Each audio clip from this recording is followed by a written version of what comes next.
Sara's Weeknight Meals is made possible by Sunsweet and by... Cooking is the first kind of love you know. It was starting when I was a child with my grandmother doing fresh pasta, and now I transmit it to all the guests. It's something made specially for them. Oceana Cruises, proud sponsor of Sara's Weeknight Meals.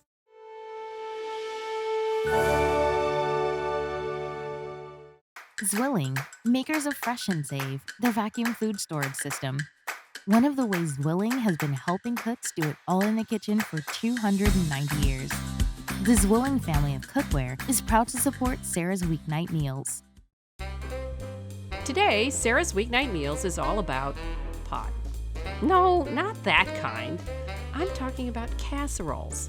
Dutch ovens, whatever you call them, they're the perfect vessel for a trio of cozy winter dishes. Ta-da! There you go. We'll start small with some adorable personal casseroles filled with penne, fontina, and prosciutto. Think about this. You pop it in the oven and 15 minutes later you get this prize.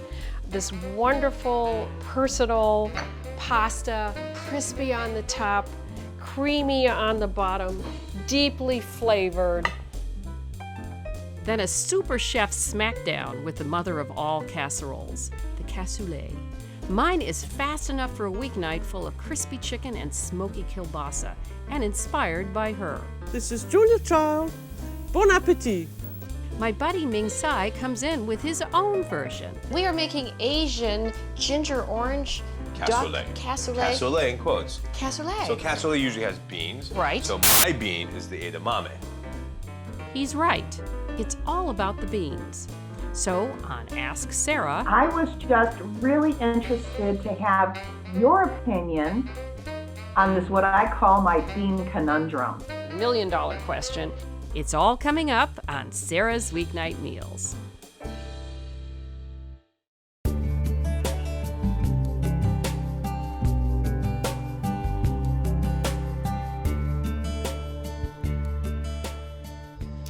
Welcome to Sara's Weeknight Meals.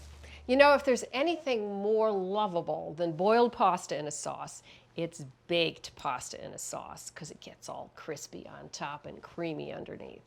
The only trouble with baked pasta is it's hard to get the pasta part of it right. If you boil it ahead of time, it's soggy. If you put it in dry, it never gets tender. I have a secret. I'm going to take some warm water here and add salt till it tastes salty. Let me tell you what I'm making. I'm making baked penne and fontina with prosciutto. Then we're going to add 10 ounces of penne pasta. In this goes. Okay, so we're going to set that aside for 45 minutes. And meanwhile, I'm going to get my cocottes, mini cocottes ready. So these little guys are the mini version of what everybody gets for their wedding. You know, that enamel cast iron version of the large Dutch ovens. Well, here we have 1 cup mini Dutch ovens. And what's so great about this is everybody gets their own personal little dinner. Yum. Okay, let me butter these, or oil these. I'm using olive oil. Let me just mention about these little guys that I just adore because they're so adorable. They also come with lids, which is wonderful for presentation, but also the lids are self-basting. Okay, so I'm going to park them over here and get the rest of the ingredients together. So we're putting rosemary in. I think this will be wonderful. We're going to use about, a tablespoon and a teaspoon, and I'm going to just chop it up.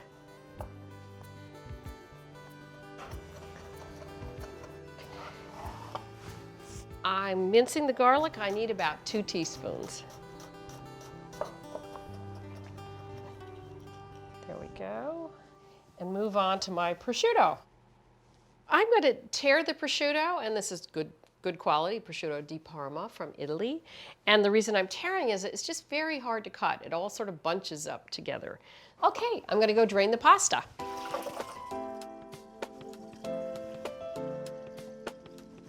Time to assemble. Okay, we have here 3/4 of a cup of fire roasted crushed tomatoes. I like the fire roasted because they got a little smoky taste. This is just, everything is going to get dumped in here and tossed up. We have 3 ounces of fontina, Italian fontina. And then we have our prosciutto.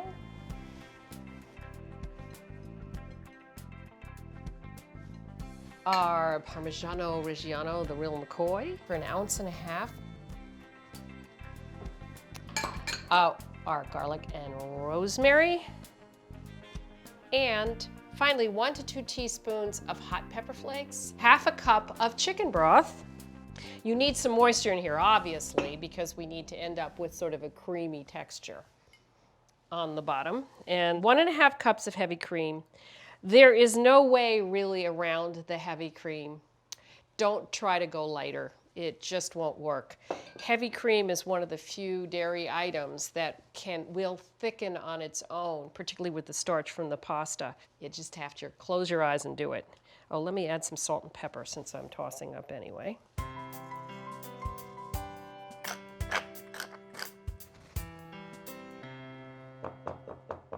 Now I'm going to transfer this mixed pasta into my little cocottes. And you know, it's a messy operation. I like to use a 1-cup measure because I know these hold 1 cup, so I'll be able to distribute all the ingredients much more easily. Now I'm going to top off each one with a few little slices of butter. All right, I think this looks really good. I'm going to take them over, pop them in the oven. 450, middle shelf, 15 to 18 minutes or till it's bubbly around the edges and crispy and golden on top. Okay, let's get on to my fennel orange salad. You want something really refreshing and maybe a little acidic with this creamy dish. So I'm going to start with the dressing, and we're going to use citrus, why not? We've got 2 tablespoons of fresh lemon juice, 2 tablespoons of fresh orange juice, some grated orange rind, about 1 teaspoon. Remember to zest the orange before you juice it, much easier. I like adding Dijon mustard to my dressings. They help to emulsify it. I've got about 1/2 teaspoon. And then some salt, a hefty pinch, and some pepper. And now we whisk it to make sure that the salt gets dissolved because it will not dissolve well in oil. And then I've got some extra virgin olive oil. This is one of those times to pull out the good stuff. And we're just gonna whisk it in. That was about 3.5 tablespoons of extra virgin olive oil. Okay, fennel. Some people don't exactly know what it looks like. This is what it looks like. The part that you mainly use is the bulb, what's underneath here. So we're gonna need about 1.5 pounds of fennel. Tastes vaguely like licorice or anise. Just slice it by hand, it's fine. And as I said, it's 1.5 pounds trimmed. So that means after you've cut off all the parts. I'm gonna first toss this fennel with a little bit of the dressing. Okay, oh, that's gorgeous. Okay, I'm gonna add a couple of cups of arugula. It's up to you, 2 or 3 cups. I like arugula. If you don't, use a different green. I just love its bitterness. It's exactly what my daughter doesn't like about it. Let's see if I can do this artfully. There we go. Okay, very nice. And then I'm gonna top it off with a few olives. I'm gonna put some of this orange on top of the salad. You could use sliced orange, just peel it and slice it. What I'm using today are supremes, which are sections. Okay, I'm gonna check my pasta.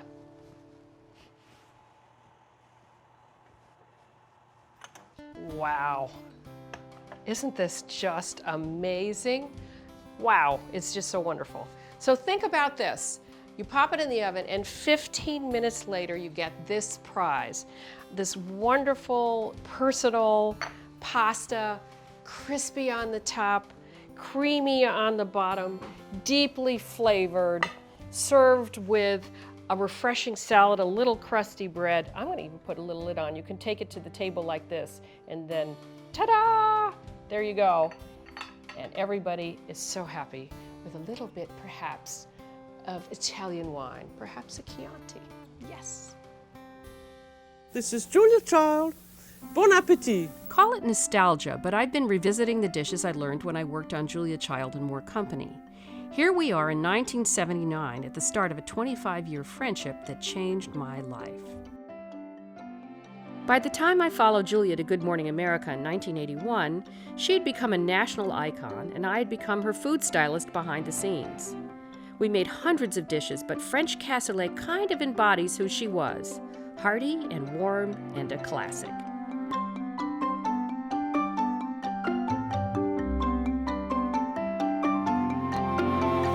Okay, we're moving on to an iconic French dish, cassoulet. It was something that Julia loved that we made on the show I worked on with her. And of course, it's normally very complicated, but I've streamlined it. This is a weeknight cassoulet. You can make this in time for dinner on a weeknight. We start with 8 chicken thighs. What I did is I cooked them in a tablespoon of olive oil, seasoned them first with salt and pepper, and now we're browning them on both sides. And I'm using chicken thighs because dark meat chicken just has more flavor. And typically a cassoulet is made with an assortment of meats. It could be duck, preserved duck, lamb, always sausage. And they're just full-bodied. And we're going to dump off almost all of the fat. And then add our onion. And so this is just sort of our flavor base. This is 1 medium onion chopped, which is about 1 cup. We're going to soften this a bit. And it's interesting, it's going to sort of deglaze the pan. Sometimes you can deglaze a pan with vegetables because they have so much moisture in them, they sort of bring up all the brown bits. All right, those have gotten softened. I'm going to add my garlic. 4 garlic cloves, minced. I'm adding rosemary and thyme, 1.5 teaspoons of each. Now we're going to add a little wine. Now, one of the things about Julia is she really introduced us to wine. Drinking it with meals, she always drank it with meals, and also cooking with it. She kept a bottle of vermouth in her refrigerator. Vermouth is a fortified white wine, so she would have wine on hand at all times to add to a recipe. And what wine does for a recipe is it's a conductor of flavor. So anytime you add alcohol to a recipe, it's just going to taste better. All right, so while that reduces down, I just want to get most of that raw taste of wine off of there. I'm going to come down and talk about the pork component. And we're using kielbasa. In Gascony, they would use some sort of local pork sausage.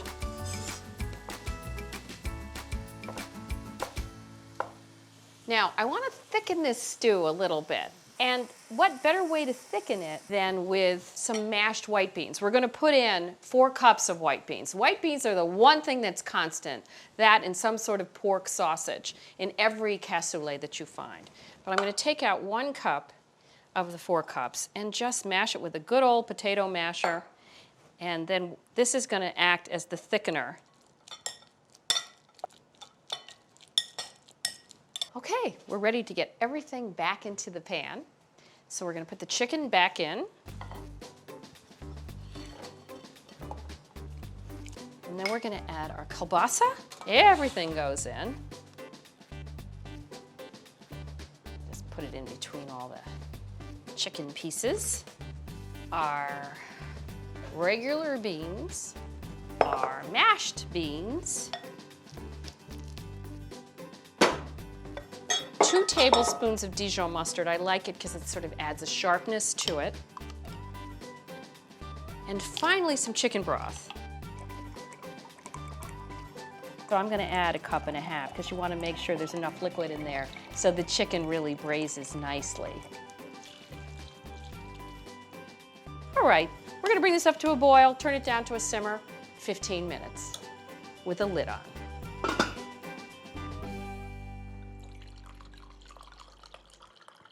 All right, I'm pouring a glass of Côte de Rhône to go with my cassoulet. And another thing I learned from Julia is it's very important to cook with a wine that you want to drink. And if you're going to add the wine to the dish, well then let it be the wine you're going to serve with the meal. But let me tell you what else I learned from Julia. I learned many things. You must always strive for excellence. Oh my goodness, if I did not peel that asparagus, I was in trouble. So I had to learn it right away. All about excellence. You never stop learning. I mean, all the way till 92, she kept discovering new things about food. Also, that you should always have fun. Cooking is fun. Ah, wow, look at that. You see how the beans thickened it? Isn't that terrific? But we are not done. It's all about the breadcrumbs too, you know, obsession with breadcrumbs. So I'm using panko because I'm doing the modern method. And then just a little more olive oil, tablespoon.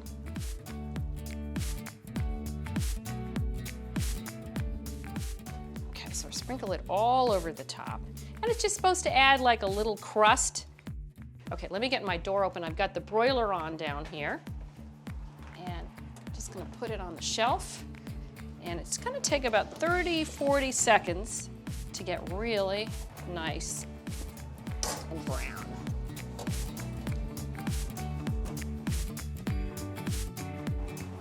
Okay, look at that, wow.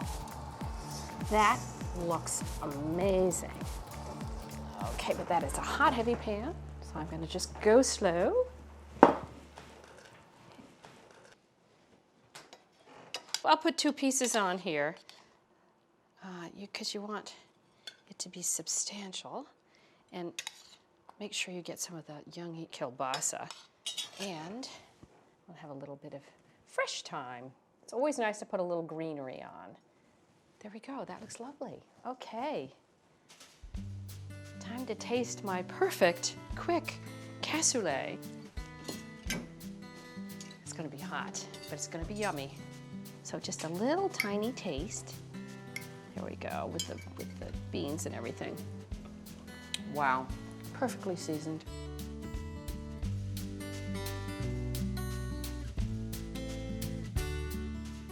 One of my favorite segments on Sara's Weeknight Meals is this little one we call Ask Sara, because I get to talk to viewers from around the country and help solve their common culinary problems. Today I have Esther Rogers. Hello, Esther. From Tacoma, Washington. Yes, hello. So how can we help you today? What's your question? Sara, I enjoy using dried beans. Over the years, I've heard conflicting information. Salt while cooking, don't salt while cooking. Touch of baking soda, not really sure what that was about. And I was just really interested to have your opinion on this, what I call my bean conundrum. $1 million question is, should you soak them? Yes, you should. Every time, if you can. They certainly will go from dry to cooked.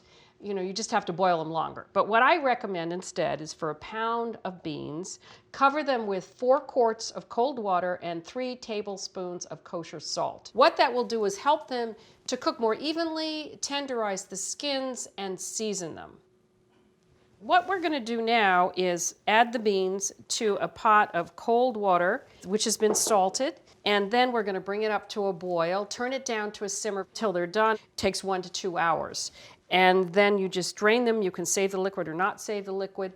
They freeze really nicely. As for the baking soda, if you want to, you can add a pinch to the beans after they've started cooking, just a pinch. It will speed up the cooking. Trouble is if you add too much, the beans will taste soapy. So Esther, does that answer your question? It does, but I do have one more question for you, please, Sara. How long and in what form can I store them for a few days? That's an excellent question. You can keep in the fridge, I'd say maybe up to 5 days. And should I store them in that liquid?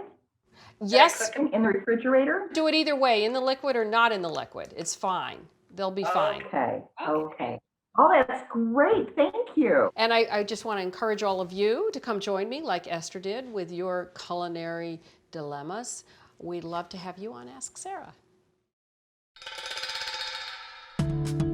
I love it when my old friend Ming Tsai stops by to cook. Hello. Hey, Sara. How are you? Nice place. Nice to see you. Get you watering your I know, I'm so flowers. domestic, Oh aren't my I? God. Yeah. Those are beautiful, aren't they? My color, too. Well, I'm here to cook. Well, I'm excited. I've got some homemade chicken stock for you and Nice. everything. Awesome.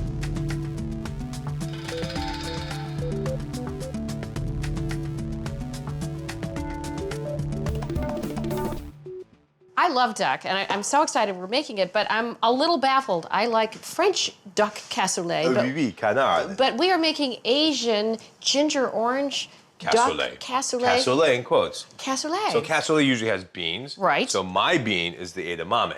Okay. Right? But it's still classic technique, which is you have beautiful duck legs they just seasoned. I'm gonna sear them, just a little oil. Duck has so much fat. Fat, yeah. So not even a tablespoon, just to kind of coat the pan. Just because you don't want anything to stick at all, right? Just Right. swirl the pan a little bit. So, and by the way, here's a great tip. When you season like chicken and duck, I don't need to flip them. I just do one side and put that good side down first.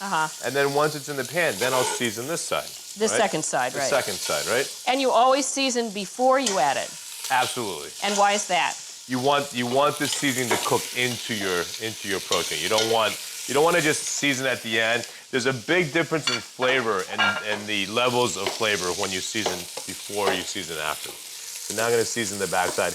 All I'm doing here is rendering off the delicious duck fat, right?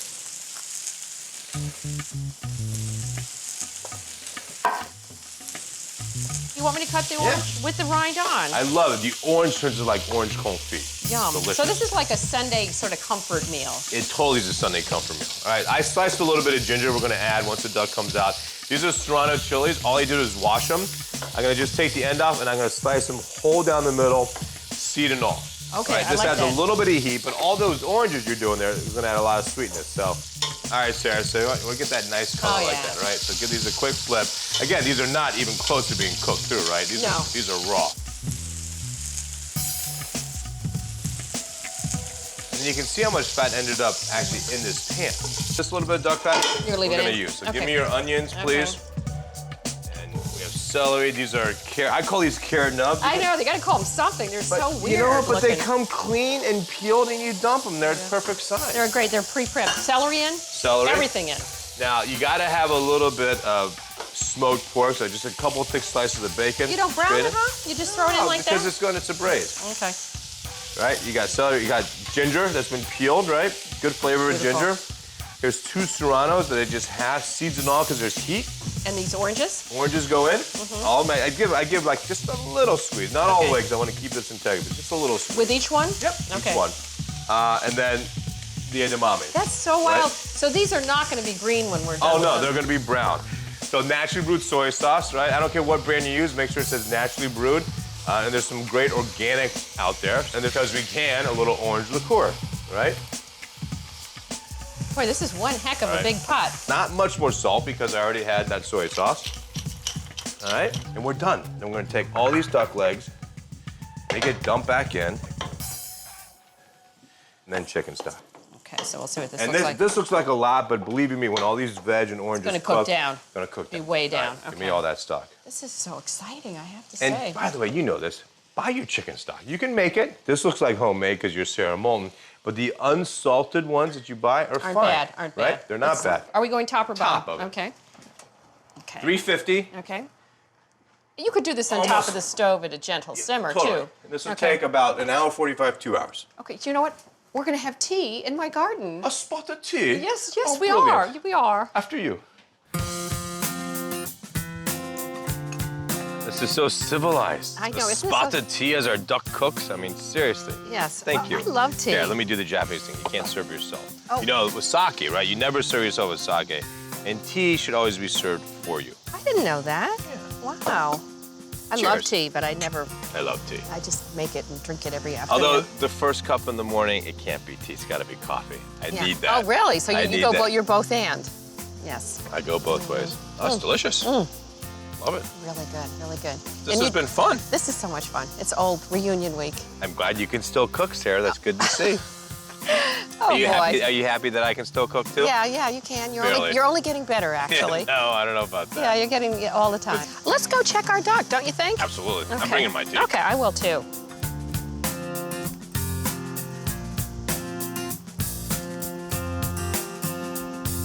Gonna be hot too, so definitely take your time. Oh boy, I can smell it. Right? I think it's gonna be good. Whoa, oh my God. Look at that. See how much you see how much it reduced down, right? And look at those oranges. They do look amazing. Bring that bowl up to me, Sarah, will you? Okay. Look at that.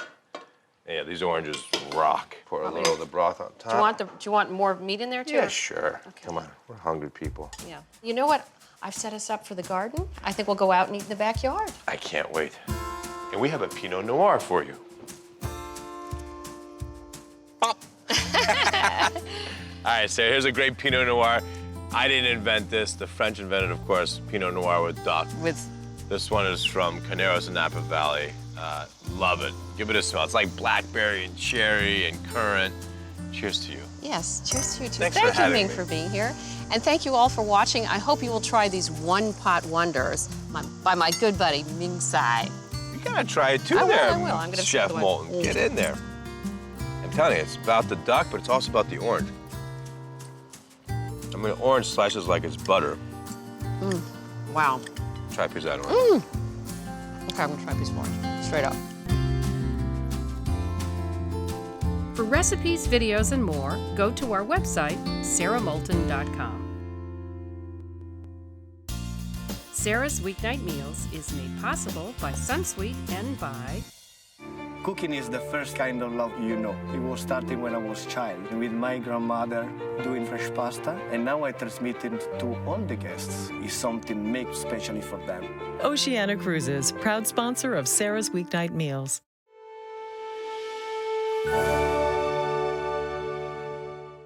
Zwilling, makers of Fresh and Save, the vacuum food storage system.